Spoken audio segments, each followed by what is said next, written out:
इस वीडियो में कहीं पर भी एमफिल का जिक्र नहीं किया गया है क्योंकि भारत सरकार की नई शिक्षा नीति के तहत एमफिल को हटा दिया गया है।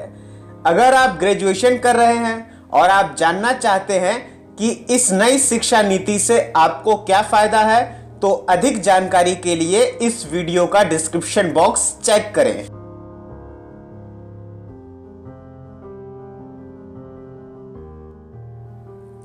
नमस्कार दोस्तों, अगर आप हमारे चैनल के सब्सक्राइबर हैं तो जाहिर सी बात है कि आप ग्रेजुएशन कर रहे हैं और इस ग्रेजुएशन में बीए में बहुत ही कम बच्चे होते हैं जो अपने भविष्य के बारे में सोचते हैं, जिन्हें अपने फ्यूचर की फिक्र होती है। वरना ज़्यादातर बच्चे ऐसे ही होते हैं जो साल भर अपना टाइम बिताते हैं और एग्ज़ाम के 4 दिन पहले उनके कमेंट और रिक्वेस्ट आने शुरू हो जाते हैं कि सर नोट्स दे दीजिए।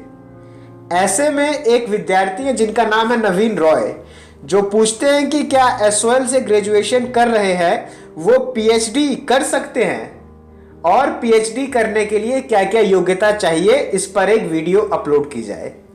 तो आज का ये वीडियो पीएचडी पर ही है, जो कि आप लोगों के लिए बेहद जरूरी है और इससे आपको बहुत सी जानकारी मिलेगी।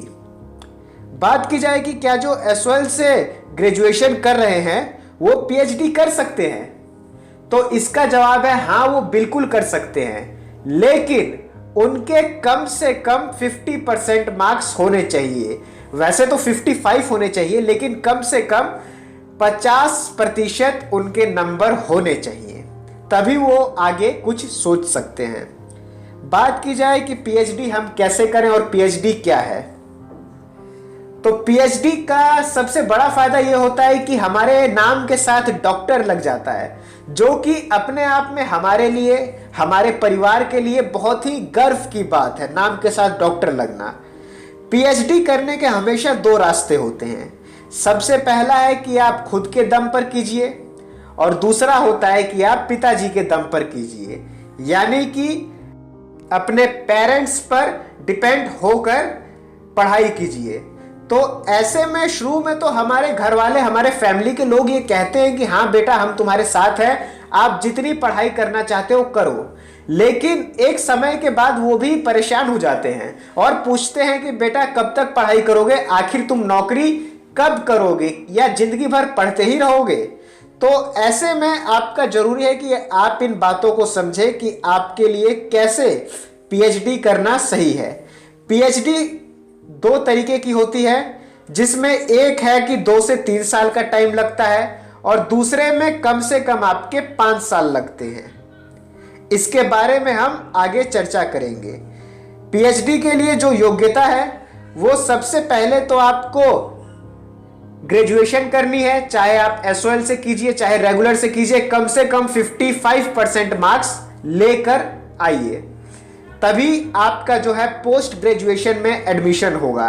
पोस्ट ग्रेजुएशन जिसे आप मास्टर्स भी कहते हैं, मास्टर्स में आपके 55% मार्क्स होने ही चाहिए। कम से कम की बात कर रहा हूं, 55 मार्क्स आपके होने चाहिए। मास्टर्स करने के बाद आपको देना होता है नेट का एग्जाम। नेट और जीआरएफ इन दोनों का एक ही एग्जाम है। इसमें आप यदि पास होते हैं नेट के एग्जाम में, तो आप असिस्टेंट प्रोफेसर का दर्जा आपको मिल जाता है और आप बिना पीएचडी के ही असिस्टेंट प्रोफेसर के रूप में किसी भी यूनिवर्सिटी में पढ़ा सकते हैं। अब चाहे वो यूनिवर्सिटी स्टेट लेवल की हो या नेशनल लेवल की, यहां तक कि आप दिल्ली यूनिवर्सिटी में भी पढ़ा सकते हैं। और अगर आप खुद के दम पर पीएचडी करना चाहते हैं, यानी कि आपको लगता है कि मेरी फैमिली की उतनी ज़्यादा इनकम नहीं है या मैं खुद पीएचडी करना चाहता हूं खुद की मेहनत से, तो आपको नेट का एग्ज़ाम देते हुए इसमें आपको एक अच्छी रैंक लानी है, जिससे कि आपको जीआरएफ मिल सके। जीआरएफ एक आप लोगों के लिए एक बहुत बढ़िया चीज़ है, जिसमें आपको यूजीसी से अपनी पढ़ाई करने के लिए आपको कुछ पैसे दिए जाते हैं आगे पढ़ाई करने के लिए, और ये पैसे होते हैं 35,000 रुपये हर महीने के हिसाब से आपको दिए जाते हैं कि आप आगे पढ़ाई करें। इसको हम जीआरएफ कहते हैं, जिससे कि आपके फैमिली को भी गर्व होता है कि बेटा हमारा पढ़ाई के साथ साथ उसको पैसे भी मिल रहे हैं। इससे आपको भी फाइनेंशियली सपोर्ट मिल जाता है और आपकी आगे जो पढ़ाई है वो बरकरार रहती है, बिना किसी दबाव के, बिना किसी टेंशन के। तो इसको कहते हैं कि आप खुद के दम पर आगे पढ़ाई करें, जिसके लिए आपको जीआरएफ निकालना बेहद जरूरी है। और यदि आप सिर्फ नेट के भी एग्जाम में पास हो जाते हैं तब भी आपको जो है असिस्टेंट प्रोफेसर का दर्जा मिल जाता है, तब भी आप जो है कॉलेज में पढ़ा सकते हैं। नेक्स्ट बात की जाए कि पीएचडी में हमारा एडमिशन कैसे होगा, तो सबसे पहले तो जैसा कि मैंने बताया कि आपके पोस्ट ग्रेजुएशन में 50% मार्क्स होने चाहिए। यदि आप किसी रिजर्व कैटेगरी से हैं तो आपके 5% आपके घटा दिए जाते हैं, यानी कि 50% आपके होने चाहिए। इसके बाद आपका नेट का एग्जाम जो है क्लियर होना चाहिए। इसके बाद आप जिस भी यूनिवर्सिटी में अपना एडमिशन करवाना चाहते हैं पीएचडी के लिए, तो आपको उस यूनिवर्सिटी का एंट्रेंस एग्जाम देना होगा। अब एग्जाम्पल के तौर पे हम ले लेते हैं कि आप इग्नू से पीएचडी करना चाहते हैं, तो इग्नू में भी आपको एंट्रेंस एग्जाम देना ही पड़ेगा। यदि आप इस एग्जाम में पास होते हैं तब जाके आपका पीएचडी में एडमिशन होता है। दूसरी बात यह है कि यदि आप जीआरएफ निकाल लेते हैं, आपको जीआरएफ मिलता है, तो आपका एडमिशन फ्री ऑफ कॉस्ट हो जाएगा। नेक्स्ट बात की जाए कि क्या डिस्टेंस से या जिसे आप ओपन लर्निंग कहते हैं उससे हम पढ़ाई करें और डिग्री लें तो क्या इसकी वैल्यू है। तो यूजीसी बताता है कि यदि आपने जो है ओपन से पढ़ाई की है या डिस्टेंस लर्निंग से पढ़ाई की है, यानी कि आप रेगुलर नहीं हैं और तब आपके पास डिग्री है, तो उसको वैलिड नहीं माना जाएगा। जी हाँ, यदि आपके पास डिस्टेंस लर्निंग की डिग्री है तो उसको वैलिड नहीं माना जाएगा। जबकि यदि आप इग्नू से डिग्री को लेते हैं, पीएचडी की डिग्री, तब आपको वैलिड माना जाएगा। अब आपके मन में सवाल होगा कि इग्नू भी तो ओपन यूनिवर्सिटी है, तो इसकी डिग्री को वैलिड क्यों माना जा रहा है यूजीसी की नज़र में। तो इग्नू से जब आप पीएचडी करते हैं तो वो आपको 2 तरीके की कैटेगरी ऑफर करता है पीएचडी करने के लिए। एक है पार्ट टाइम और दूसरा है फुल टाइम। लेकिन इन दोनों में ही यदि आप दोनों में से किसी एक में एडमिशन लेते हैं तब भी आपको वहां पर रेगुलर जाके प्रेजेंट होना पड़ेगा।